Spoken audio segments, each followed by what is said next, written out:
My best bets on YouTube are on a 12-3 run. I've got Sunday Night Football best bets, parlays, and a pick'em list of plays. The best part, after you watch this video, there's also a Monday Night Football video on my YouTube. Let's go.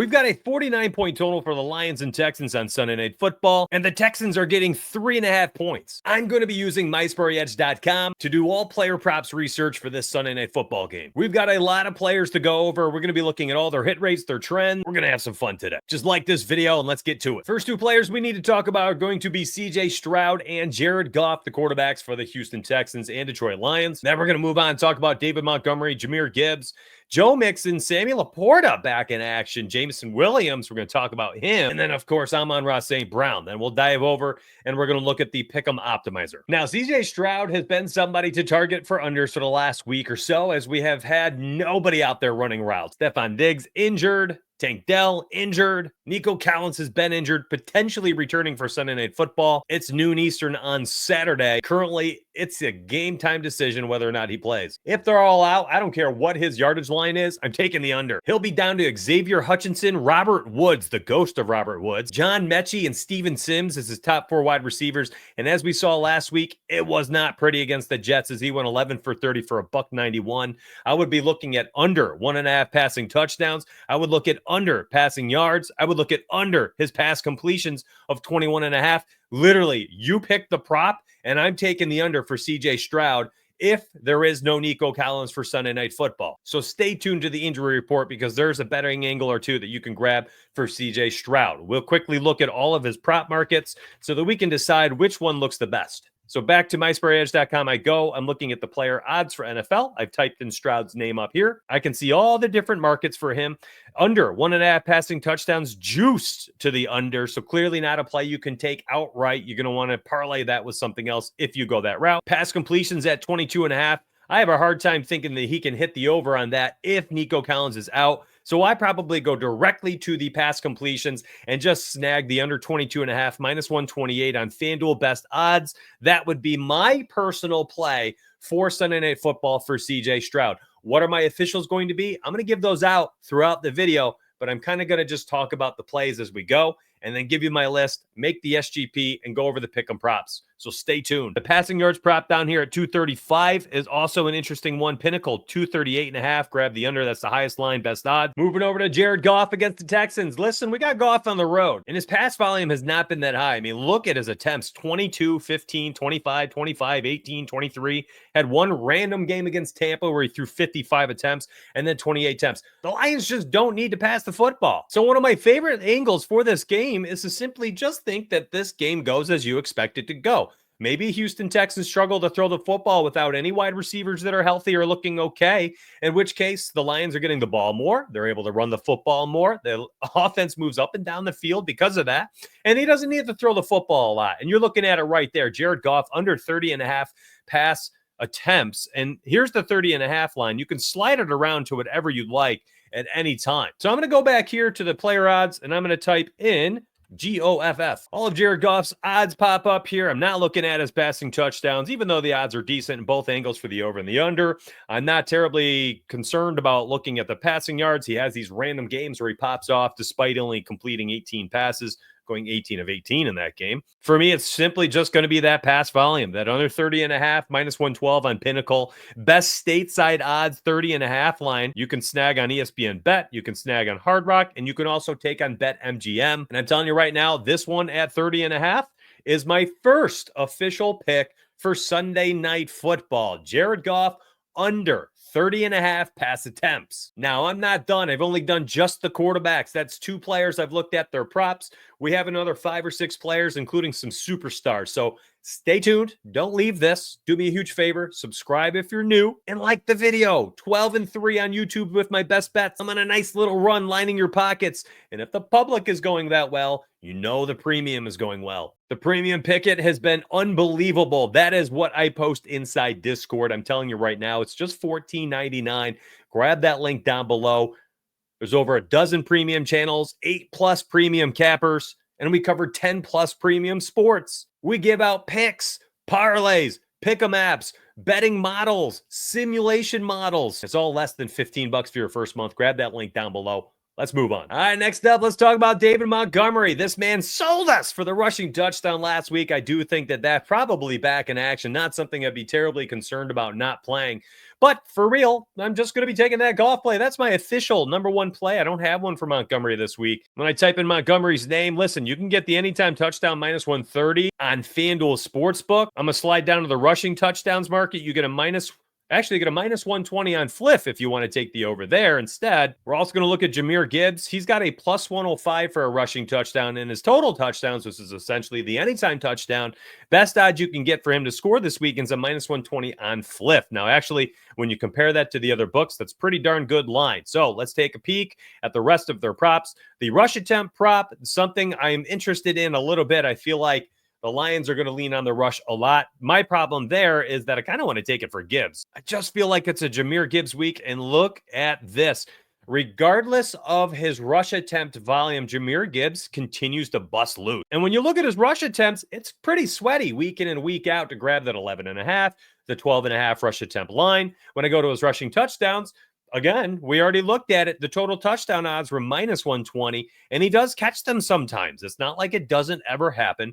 Jahmyr Gibbs scores touchdowns frequently. The longest rush prop is also another interesting one. This one, we just got wrecked by Derrick Henry not hitting the over for the first time in 8 games, but I do like this angle for Jahmyr Gibbs. Again, doesn't have a ton of rushing attempts every game, but does keep breaking loose. 24, 18, 20, 45, 70, and 18 yarders. He's hit the over in 6 of the last 7 games. And get this, 6 out of the last 7 starting running backs have hit the over against this defense for their rushing yards prop. Now, is Jahmyr Gibbs the de facto starter? No, Monty starts the game, but it's a 1A, 1B situation. I don't look at this as like one is the starter, one is the backup. And I don't think anybody else does. This is very much a running back by committee. And when they're on the field 50% of the time, they're touching the football. These guys get the ball through the air, they get the ball on the ground, and they score at will. I like Jahmyr Gibbs this week more than I like David Montgomery. My favorite play is going to be on the rushing yards for Gibbs. So let's go back and look at Jahmyr Gibbs and his rushing yards. You can see best odds are on ESPN Bet, 59.5, minus 125. Really hard not to like that, my friends. Again, the only one he's missed out on was literally the opener against the Rams. Give me the dang over at 59.5 ESPN Bet. I like those odds, minus 125 as well. You can see it available on Underdog, 61.5 yards. So let's go ahead and start putting this together, as I've already identified 2 plays I do like for this game. Now, the Jared Goff pass attempts is actually at 29.5 here. Completions 21.5. Looks like you could alt it up if you like. Listen, we're going to risk it for the biscuit. We'll grab that 29.5.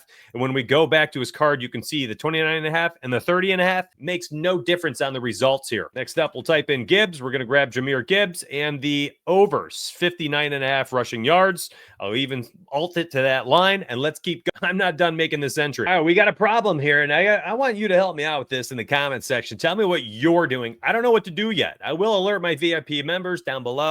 $14.99 if you want to grab it. I have no clue what to do. The Lions are giving up the second least running back carries per game in the NFL. Teams are not able to move the football on them on the ground. It's been tough all year. There's been some pretty good running backs they've faced as well. All that being said, the last 3 weeks, we're starting to see some breakdowns on that defensive line of scrimmage as Josh Jacobs, Tony Pollard, and Aaron Jones hit the over for their rushing yards in all 3 games as the starters. And in those games, they actually ran for 93, 94, and 95 yards. 4 games ago, Kenneth Walker hit the over on his rushing yards as well. So that makes 4 starting running backs. I saved him aside because he finished with 80. He wasn't in the 90 rushing yards club. So I like Joe Mixon. But my problem here is I don't know if I should take his rushing yards or his rush attempts. And you need to help me with this one. So let me know in chat. What are you doing? He has played 5 full healthy games. This is the game he got hurt against Chicago. First game of the season, healthy, 30 carries. 13 carries against the Patriots in his comeback game after the Bears injury and being out for 4. He only had 13 carries, racked up 102 yards. Fully healthy next week, goes 25 rushes. 25 rushes against Indy, 24 rushes against the Colts. Does he go over 18.5 this week for the rush attempts? Or do we lean on the fact that even despite the fact that he had only 13 carries that one game, he's had 102 plus yards in all 5 healthy games this season, I'm leaning in that direction. Again, I'll alert my Discord of where I end up in this play. For the sake of today's video, I will use that as my play. I also have a few betting angles for Joe Mixon for Sunday Night Football for a team that potentially might struggle to move the football through the air. So stay tuned if you're a Discord member. Once again, looking at best odds, ESPN Bet, just giving us a couple yards gift right there, 79.5 rushing yards for that play. Again, that would be 4 straight running backs, and this is why I talked about Kenneth Walker, that had 80 or more rushing yards against this Detroit Lions defense. So while they are still giving up the second fewest rush attempts in the NFL per game, teams have done okay running the football against them, an average of 4.8 yards per carry, which is the 5th highest in the NFL. How weird is that? Teams aren't running a ton, but when they do, they're successful. I have a feeling it's because the Lions are leading a lot of games as they're potentially one of the top 2 or 3 best teams in the NFL this season. But let's slide over to Underdog. We're going to grab Mixon, and we're going to grab his rushing yards. Looks like we might be able to alt it to 79.5. Let's take a peek. Yes, we can. Beautiful. We'll grab that over 79.5. We're up to 3 plays so far for this Underdog play. And by the way, if you want to use my code DONUTS, you actually get up to $1,000 deposit bonus cash. And you can follow this slip, play this entry over there on Underdog, have yourselves a merry old time, and then, sweat it out in Discord. Another thing we've got going, my members are currently going streaking with me. That's right. I've got the Underdog 10-day challenge. I did up to, I think, day 7 last week. Struggled on day 7. We missed out. I'm back at it. I think we're on day 3 is by the time you're seeing this video. So I'm going to hopefully hammer out a pick for 1 p.m., a pick for 4 p.m., this pick Sunday night, and then another pick Monday night. We should be on day 7 at the conclusion of Monday Night Football, at which point you are getting a nice and sizable cash out option if you want to take it, buy back in, and then play some more next week. I'm telling you right now, the Discord members are getting fed in many different ways. Hopefully you join up. Grab that link down below. Next up, Samuel Laporta, not been scoring touchdowns. The yards are still there, though. Receptions have not been there. Longest reception has been there. This is something that's very, very sneaky. He continues to get down the middle of the seams, gets down the field. Doesn't have a ton of yards after catch this year, just not making the red zone impact he made last season as Jahmyr Gibbs and David Montgomery keep soaking up all the touchdowns. But this is a very interesting play for Samuel Laporta. Could be one of those plays you might have to add in as like the 5th leg to this Underdog entry. So we'll come back to this, but I wanted to show it. I thought it was a very interesting angle. Samuel Laporta Jr. grabbing the over longest reception market for Underdog, for sports books, whatever makes you happy. Let's move on, though. We've got more plays to talk about. Jamo Williams coming back potentially on Sunday Night Football could be a tremendous get for the Detroit Lions. I'm not touching any of his props. I am concerned about what we see from both him and what we saw from Amon-Ra St. Brown. So I'm thinking if you play Jamo, you're taking the over for the longest reception. He's such a big play wide receiver, but I don't know if we're getting the volume we need, and I don't know if we're getting the snap count we need. So I'm moving on from him. Let's keep going. Amon-Ra St. Brown, you saw without Jamo, was actually struggling the last couple weeks. So I think having that player on the opposite side of the field that is such a threat allows Amon-Ra St. Brown to work his magic in the short and intermediate routes. I think we see him back to 7, 8, 9 receptions in this game, and potentially as the only passing option I take if we do not take the Samuel Laporta Jr. option. Part of the issue with him is they're just not throwing the football enough. So what do you do there? What do you take if you don't have a team that's throwing the football? For me, it's right there. It's the receiving touchdowns. Couple things going for him. He has such a nose for the end zone. He's shown it the last 2 seasons, 8 and 10 scores. And now this year, he's had 6 straight games with a touchdown. And he's facing the Houston Texans, who have given up the 2nd most passing touchdowns this season, averaging over 2 per game. So yes, if they throw one in, I like Amon-Ra St. Brown to catch it. So we're going to go over to Underdog. We're going to type in Amon. We're going to grab the receiving touchdown. Look at that. A nice 1.3 multiplier. That's a nice boost. You know what that lets us do? If we want to outline some of these plays a little bit more, we can do that because now we got the other side of the coin here that's giving us a nice boosted multiplier. And I'm going to say we should probably just take that Samuel Laporta Jr. play, and we should take the longest reception, plug it in there, call it a day. We've got 5 picks, 4 of them being Lions, 1 on the other side with Joe Mixon for rushing yards. 5 flex ends up being a 9.02x. I don't mind running it out like that. I'm sure there's some type of boost I could have applied to it as well. Matter of fact, there's a handful of boosts here if you want to use one. The promos, again, on Underdog, you can use code Donuts, get up to $1,000 deposit bonus cash, and run this entry out with me. If you want which ones are going to be my Sportsbook's official plays, you're going to have to grab my link down below. It's $14.99. Again, 12 plus premium channels, 8 plus premium cappers, 10 plus sports covered, picks, parlays. I'll go full screen here. Pick them.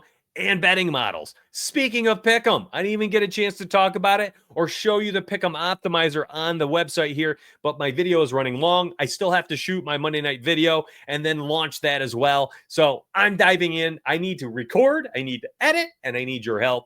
Subscribe to the channel, like the video. Hopefully this smacks for you. And the 12-3 best bets moves to 17-3 best bets after this video. Those are my best bets for Sunday Night Football. Again, watch the next video on my feed. It's linked in the description section. I posted the Monday Night Football video. Grab it. Let's get paid.